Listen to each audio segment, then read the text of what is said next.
The work of navigating officers goes on winter and summer, day and night, in calm weather and in storm. This applies equally whether engaged in passage planning, taking the watch, or entering or leaving confined waters under pilotage. It is critical work, as over 80% of insured losses due to collision, grounding and contact damage are said to arise from human error. This program examines the work of the officer of the watch during watchkeeping.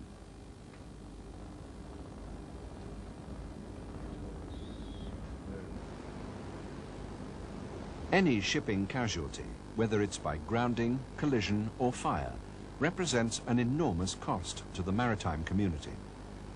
In addition to the lives which can be lost and the environmental damage which may be caused, the burden of increased insurance costs affects all ships. Yet, most shipping casualties are avoidable. Analysis of statistics shows that up to 80% of losses are due to human error, and that often means bridge watchkeeping error. Bridge watchkeeping is the most important activity on board a ship at sea. While on watch, the responsibility for the safety and security of the ship and all those on board falls squarely on the watchkeeping officer. This task requires good training, a high standard of skills, and effective time management. The prime task of the watchkeeping officer is to ensure that the ship is never put in a position of uncontrollable risk. This means always knowing the ship's situation and keeping a good lookout at all times. The officer will need to divide his time between various activities, which include navigation, maintaining a radar watch, and a lookout.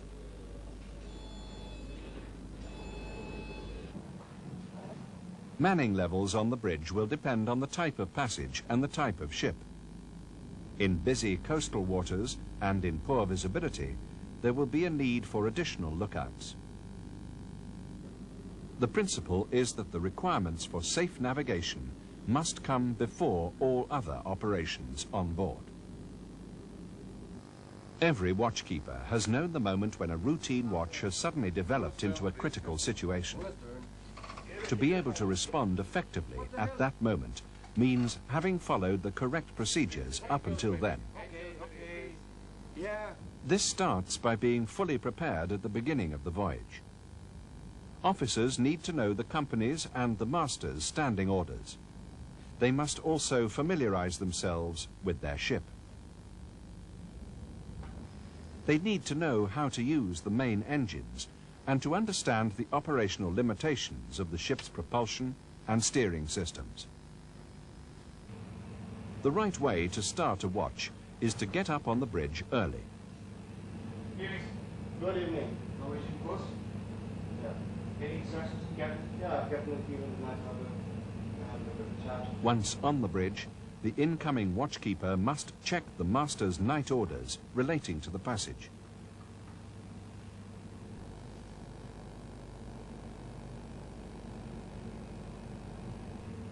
It is good practice to check the planned track for the entire watch.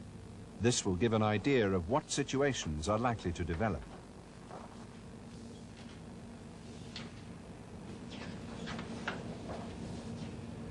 Being early will allow plenty of time for your eyes to become accustomed to the light and to familiarize yourself with the ship's situation.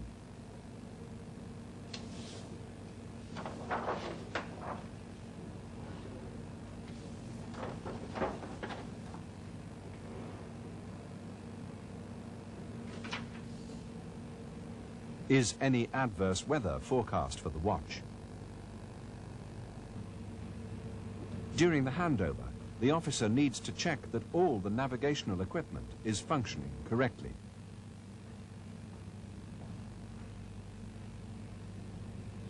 The outgoing watchkeeping officer must be certain that the new watchkeeper is fit for duty, so that the safety of the ship is being transferred into safe hands.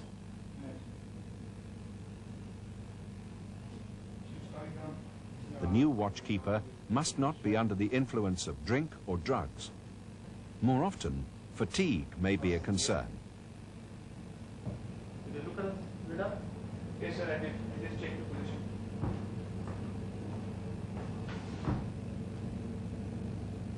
No, this is good. It's very If there is any doubt about an officer's ability to take his watch, then the master must be informed. Once you hear the ship, then you can come. You traffic on the radar? Yeah, we are taking ship. The new watchkeeper double checks the radar and ARPA settings and the navigational instruments. Okay. The handing over watchkeeper should give an assessment of the navigational situation, pointing out the systems being used, any faults or errors, indicating any traffic that could be a threat. The new watchkeeper is told whether the steering is set for manual or automatic, the course being steered, and compass error. He must confirm all these for himself. The gyro compass, its repeaters, and the magnetic compass are checked and compared. When both watchkeepers are satisfied that everything is as it should be, then the new watchkeeping officer takes charge. Watch handover must never take place during a maneuver or during a collision avoidance procedure. Normally, the outgoing watchkeeper will remain on the bridge to complete the log. The basis of keeping a safe watch is to maintain a good grasp of the ship's situation. This entails watching the surroundings as well as using the navigational instruments. You must keep an all-around lookout in both sound, vision, and by radar. When the watchkeeping officer is the only person on the bridge, keeping a good lookout is his first priority. If the workload on the officer grows to a point where he cannot keep an effective lookout, he must call for assistance in good time.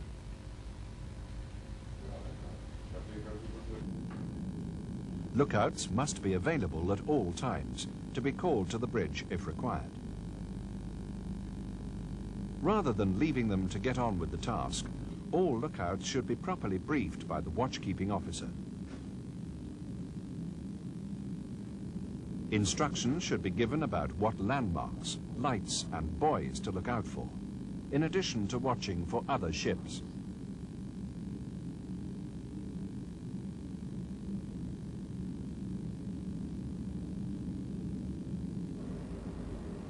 A vital part of the watchkeeping officer's job is to listen out to the VHF for any signals or warnings and traffic messages.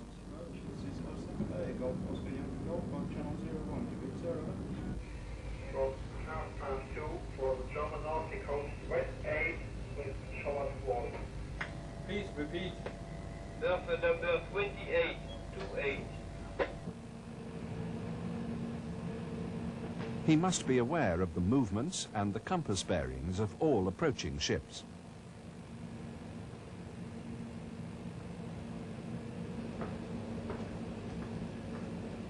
The other vital task is to ensure that the ship's track made good is the intended track over the ground.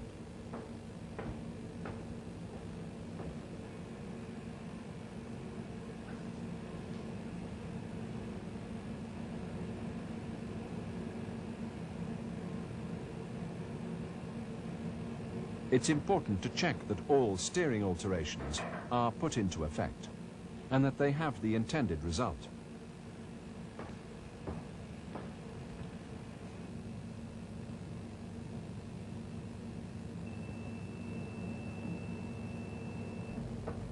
The ship should have a passage plan. This will show the officer the track to navigate. It must also include information on the chart, with a notebook giving additional information. The passage plan should show safety margins in difficult passages, alter course positions, clearing bearings for obstacles, tidal streams, and so on. It should provide sufficient information so that he does not need to keep referring to manuals and pilot books on the passage. Lights, visual and radar landmarks should all have been noted and plotted.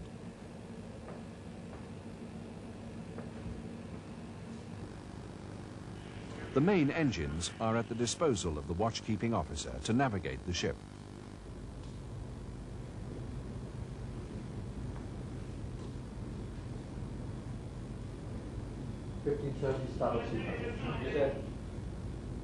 Watchkeeping officers need to manage their time, balancing time spent on the radar, at the chart, and looking at the surroundings, cross-checking and verifying the information from all three sources, ensuring that they see what is actually there.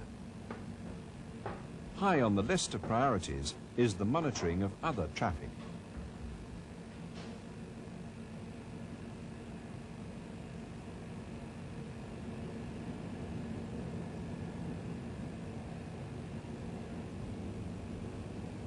The important thing is to think defensively. Try to anticipate. Never get into situations that you cannot get out of. All the time, think ahead. Ask yourself, where is that echo going? What might he do next? What are my options? It is vital that close-quarter situations are avoided. All ships should be navigated according to the collision regulations. But it cannot be relied upon that others will do the correct thing. You must never risk the safety of your ship on that assumption. In potentially dangerous situations, it is essential to be decisive and to take positive action early. If the problem ship is tracking you, he will notice a clear change in course. Slowing down is an option, but remember, this takes time to register on the other ship's radar. Here, the vessel on the starboard bow is on a collision course. An alteration of course will solve the problem.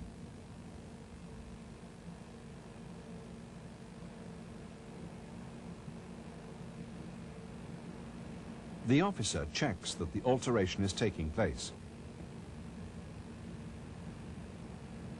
Here, the course alteration has had the desired effect, and there is no longer a risk of collision. This is confirmed visually.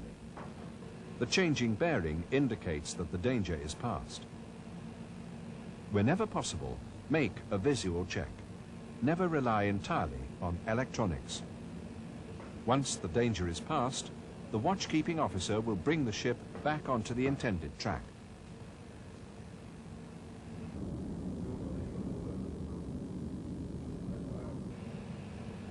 Good evening, Second. Good evening. When the master comes on the bridge, it must be made quite clear who has the responsibility for controlling the ship.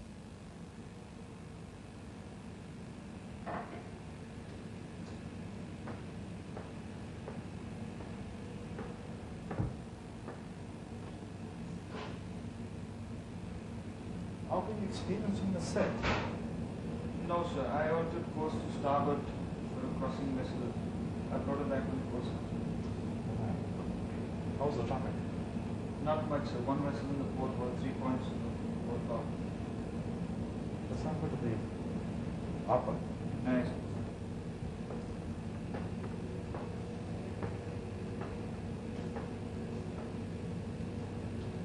That's the vessel up. That's right.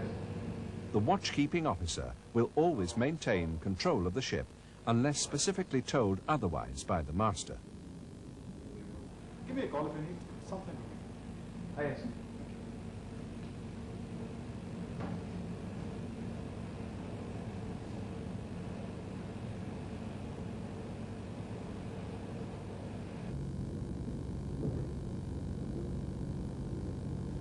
The passage plan should indicate the method and frequency of fixing the ship's position.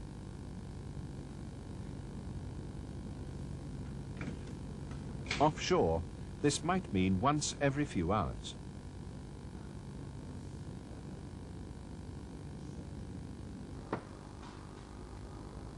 Here, satellite systems like GPS will be the most useful.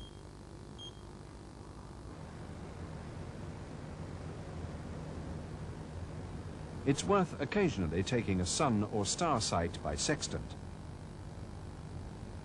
This will keep you in practice and will ensure that you're not entirely dependent on electronic aids to determine your position.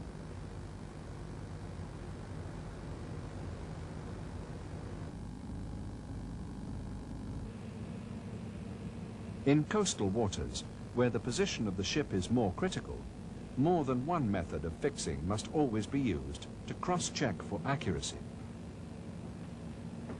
In narrow waters, the frequency of fixing will need to be much greater too, once every 15 minutes or more often. There must be no risk of the ship getting into danger between fixes.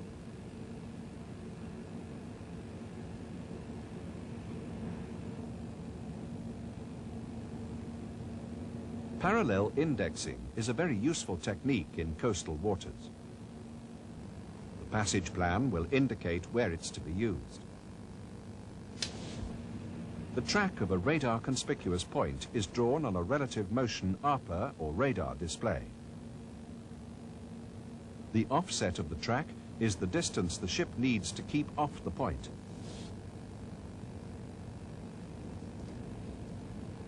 In poor visibility, parallel indexing can be extremely beneficial, and all watchkeeping officers need to be thoroughly familiar with it. Under no circumstances does this technique replace regular plotting of the ship's position. In addition, the watchkeeping officer needs, when time is available, to carry out a number of routine monitoring tasks.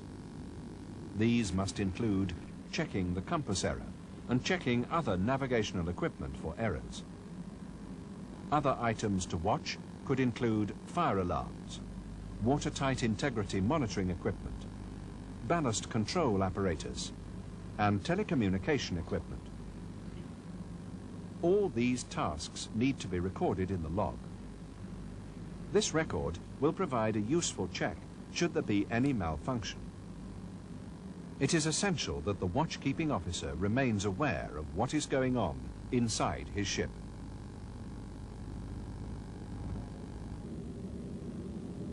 An important consideration is when to call the master. The safety of the ship is the master's responsibility, and the watchkeeping officer is discharging that responsibility only within the limits of the master's orders. Precise instructions for calling the master to the bridge must be set out in the standing orders. For example, call me if any ship is to pass with the closest point of approach of less than 1 mile. If the watchkeeping officer is in any doubt as to whether he should call the master, he must call him. The ship on the port bow is on a collision course. A potentially hazardous situation is developing. It is better to call the master too early rather than too late. That's the vessel in the port bow. Okay. What was the last bits you had? The master makes a quick assessment of the situation and takes over control of the ship, making his intentions clear to the watchkeeping officer. Second, I'm taking over the watch from you now. Yes. 000. 000.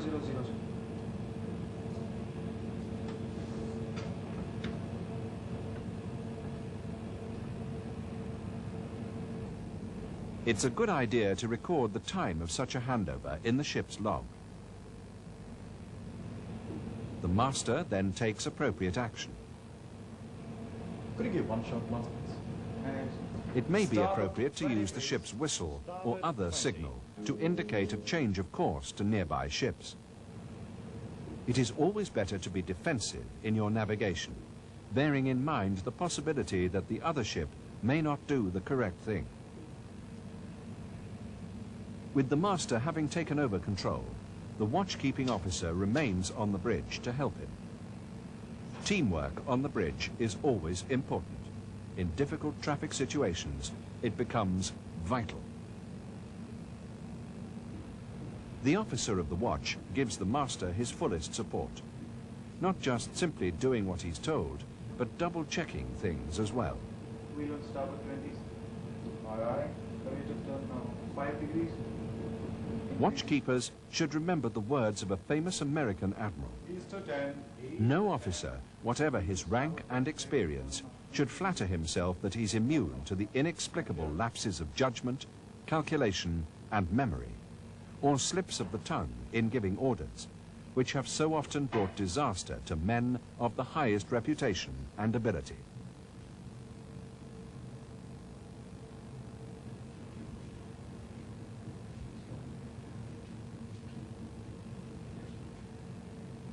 That was close, isn't it? Very close. Funny, how come he didn't alter course versus to do so? Are you happy with the situation now? Yes, sir. Okay, you can take over the watch now. Yes, sir. And give me a call if there's any doubt. Yes, sir.